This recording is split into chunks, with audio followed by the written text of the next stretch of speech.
A Chinese dissident in New York City was just charged with spying for the CCP. Oddly enough, he was once a protester in Tiananmen Square. This isn't the first time something like this has happened. Welcome to China Uncensored, I'm Chris Chappell. The Chinese Communist Party has spies everywhere in China. Everyone knows that, it's just part of how the party operates. But these days, more and more spies seem to be coming out of the woodwork in anti-CCP organizations outside of China, even in Western countries, including the United States. Does this mean someone here at China Uncensored could be a CCP spy? Could it be Matt? Or Shelley? Or our new intern, Xi Jinping? These spies gather information on anti-CCP events and Chinese pro-democracy activists, in particular, and send it back to the CCP. The good news is at least some of these spies are not getting away with it. The bad news is they're not who you think they are. Last Wednesday, a Chinese activist was arrested in New York by the FBI. He was once part of the Tiananmen Square protests in 1989. But now, he's being accused of secretly working for China's intelligence agency, the Ministry of State Security. The man's name is Yuan Juntang, and he once served as the head of the China Democracy Party Eastern U.S. headquarters, a New York-based organization that advocates for democracy in China. The China Democracy Party is currently banned in China for obvious reasons. It was reportedly founded by Wang Juntao, one of the leaders of the Tiananmen Square protests. After Tang's arrest, the China Democracy Party expelled Tang from its membership, and Wang called the arrest really embarrassing. So how did this happen? How did a man who acted as the head of the China Democracy Party in New York end up being arrested as a CCP spy? This would be like finding out that Captain America was a spy for Hydra, which I know happened in the comics, but that was only because Red Skull messed with a cosmic cube. Does the CCP have a cosmic cube?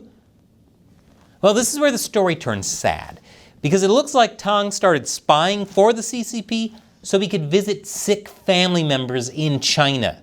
Tang's mother and brother had been ill and needed care, and Tang would have likely been arrested if he traveled back to China to see them without some agreement with the authorities.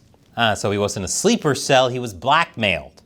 That makes the story go from nefarious to sad and nefarious, truly on brand for the CCP. The court documents say the same thing.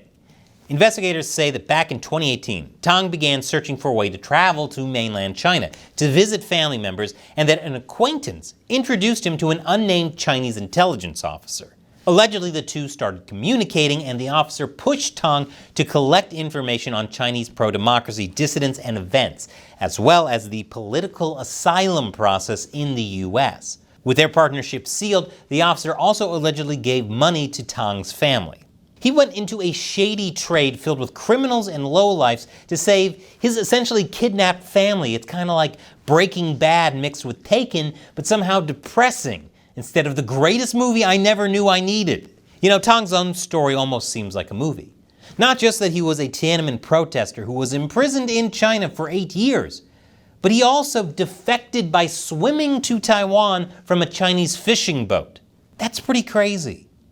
Another crazy twist to Tang's story is that his ex-wife, Jen Psalin, works for the U.S. government. Psalin is a senior research associate for the Congressional Executive Commission on China.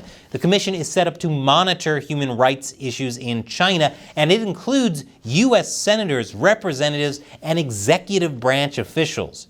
Tang and Psalin were married during the time he spied for the CCP, but she's not named in the criminal complaint. And it's not clear whether Tang was spying on her work for the CCP. Psalin has now been placed on paid leave. Tang's case is part of what the FBI calls transnational repression. That's how the CCP tries to use spies and other methods to intimidate and repress Chinese dissidents outside China. And the interesting thing is, by looking at what the MSS was asking Tang to do, we can see how the CCP tries to infiltrate the US, and what the CCP is really afraid of too. For example, Tang was asked to gather lots of information on how to get political asylum in the US. Why? Because the MSS wanted to obtain asylum for people selected by the MSS. So they wanted to use the asylum process to place their own operatives in the US. The MSS also used Tang to place their operatives within the Chinese dissident community, including having him add an MSS agent to group chats so they could monitor them. In one case, they used the information Tang gave them about one dissident to coerce his family back in China to get him to shut up.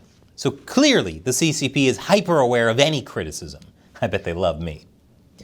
The MSS also asked Tang to get specific information about a Chinese dissident who was running for Congress back in 2022.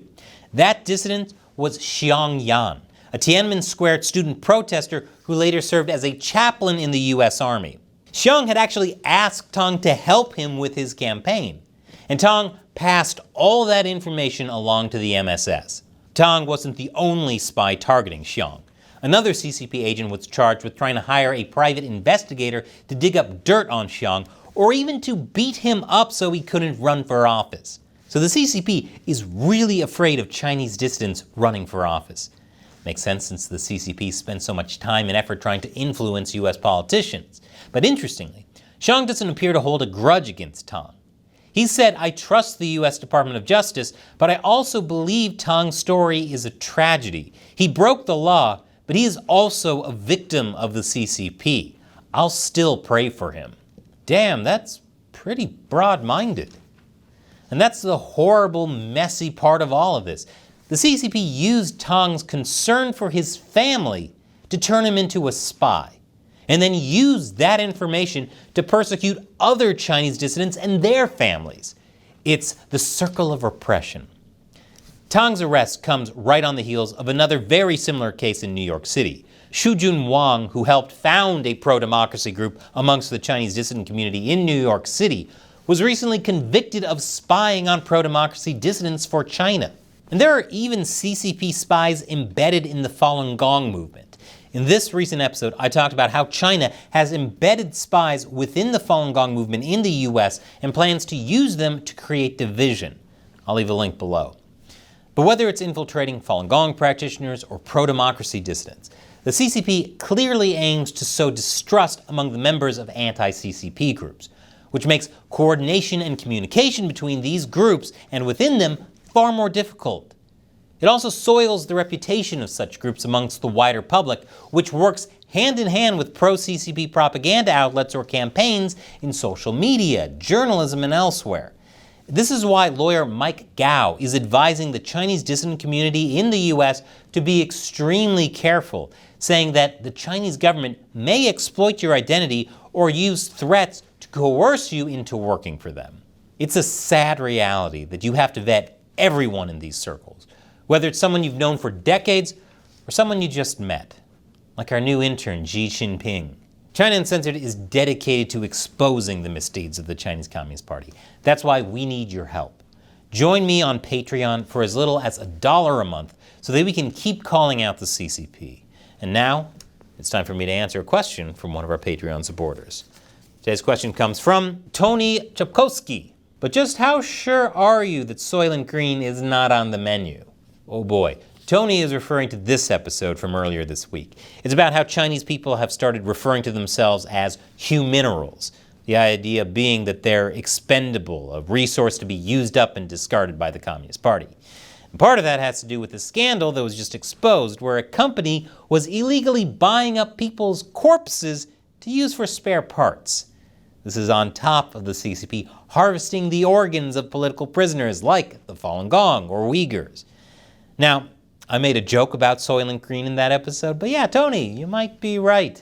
Considering everything, I don't really know how much of a joke that really is. But thank you for your long-time support, Tony. Everyone should leave an F in the chat for him because he supported China Uncensored for years now and is a big reason why I can keep the show going. You can join me on Patreon by clicking that orange button. And here's a video I want to show you from my Gaming and Philosophy channel, Deep Thoughts While Gaming. In this episode, I'm talking about Dark Souls and what it means to be good, and why Henry Kissinger wasn't it. Once again, I'm Chris Chappell. See you next time.